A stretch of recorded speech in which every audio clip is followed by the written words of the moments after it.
She looked me dead in the eye and said, "You're uninvited unless you put the weight back on."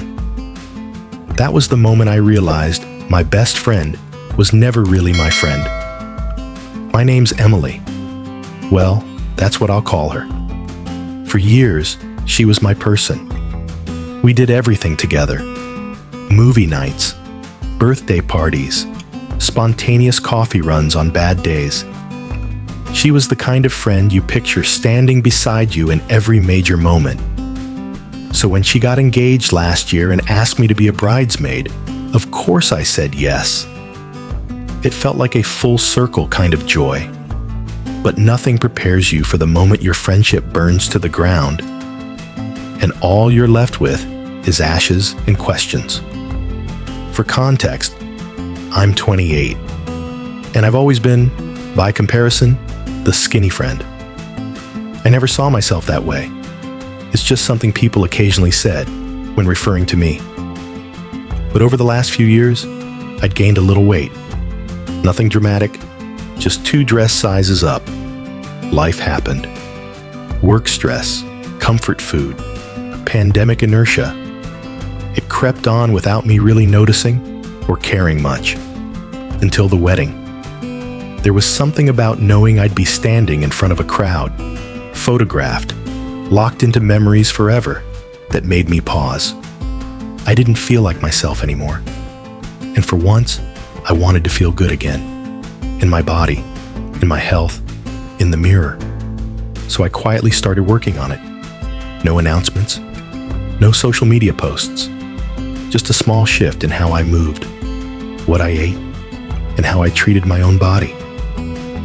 The wedding became a helpful marker, a date on the calendar that gave me a little accountability.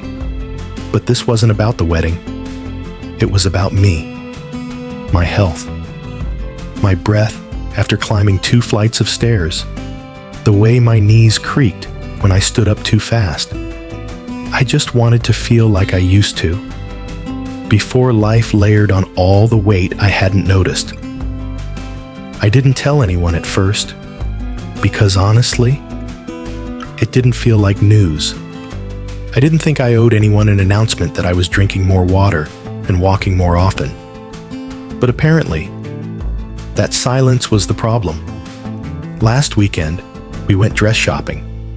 Me, Emily, and 2 other bridesmaids. One I'm friends with, the other just an acquaintance. We laughed, tried on colors, debated heels, but Emily was off. She kept glancing at me sideways, talking over me, not laughing at my usual jokes. I chalked it up to stress. Brides get that way. Decisions and budgets and seating charts. It's a lot. But after the appointment, when I asked if she wanted to hang out like we usually do, she snapped. "No," she said flatly. "I'm going home." I blinked. Is something wrong? That's when it happened. She exploded. "You're trying to upstage me," she said. "You're already the skinny friend and now you're losing weight before my wedding? Are you serious?" I stood frozen. My heart dropped into my stomach. She kept going.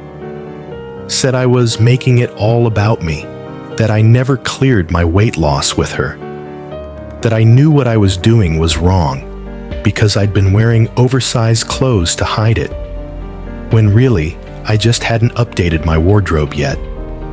Comfort, not conspiracy.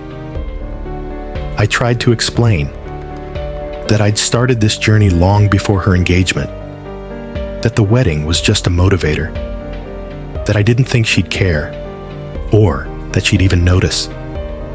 But she wasn't listening. What hit hardest was this. She said I was trying to ruin her day, that I knew how insecure she felt standing next to me, and I was doing it on purpose. She said people always looked at me when we went out, never at her, that I thought I was better. And then she dropped a bomb. Her ex-boyfriend, the one who's now married, is attending the wedding. And according to her, he once thought about leaving his fiancée to ask me out. She said she had to talk him out of it, I had no idea. None. I was horrified. I would never entertain anything like that. He was her ex, her serious ex. And I was her best friend. Lines like that aren't just blurry. They're brick walls you never cross. But it didn't matter, because in her eyes, I was already guilty. She finished by saying this: "You're uninvited from the wedding, unless you put the weight back on. Then you can come, but not as a bridesmaid." I wish I could tell you I cried, that I broke down and begged her to understand. But I didn't. I just stood there, numb, like she'd flipped a switch, and I was suddenly someone else in her eyes. Later, when I called her to talk, hoping maybe we could salvage something, she doubled down, told me I always wanted attention, that I was trying to look perfect for her big day, that my weight loss was a betrayal. That's when it clicked. This wasn't about the dress. This wasn't about the pictures. This wasn't even about the wedding. It was about control, about jealousy that had been simmering under the surface for years. She didn't want me beside her to celebrate. She wanted me beside her to make herself look better by comparison. And when I didn't stay in the role she cast me in, when I changed for my own reasons, she saw it as rebellion. That's not friendship. That's manipulation, wrapped in satin and place cards. In the days that followed, I kept replaying every moment. The jokes she used to make about my body. How she'd say things like, "Must be nice to eat like that and stay small." Or, "You probably don't understand what it's like for the rest of us." I used to laugh them off, think they were harmless, but now I'm seeing it clearly. She needed me to stay in a box, one where I made her feel better about herself. And the second I stepped outside that box, she lashed out. So, I'm not going to the wedding. I'm not putting the weight back on. And I'm not apologizing for taking care of my body. But I am grieving, because losing a friend, especially one you've trusted for years, is a special kind of heartbreak. It's not loud. It's not cinematic. It's just quiet, heavy, like carrying a memory that no longer fits. I've always believed in giving people grace, but grace isn't the same as self-abandonment.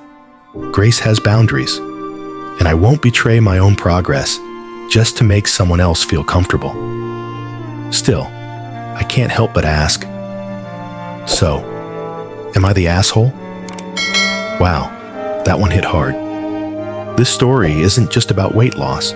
It's about identity, boundaries, and the hidden contracts we sometimes sign in friendships. Contracts that say, "You can grow, but only in ways that don't outshine me." We talk a lot about red flags in romantic relationships, but this is a masterclass in friendship red flags. Control masked as care, jealousy disguised as concern, and the dangerous belief that someone else's growth is an attack on your worth. To the OP, you are not the asshole. You're a human being reclaiming your body, your health, your confidence, and no one, friend, family, or bride, gets to dictate what that looks like. To everyone listening, check your friendships. Are they rooted in love or comparison? Do your friends cheer your growth or secretly resent it? And if you've ever been on the other side, if someone else's change triggered your own insecurities, pause, breathe. That discomfort is a mirror, not a weapon. Let's stop measuring our worth against other people's journeys. And let's normalize this truth. You don't need anyone's permission to become who you're meant to be. If this story resonated with you, comment below. Growth isn't betrayal. We're listening. This is AITA Stories, and we'll see you in the next one.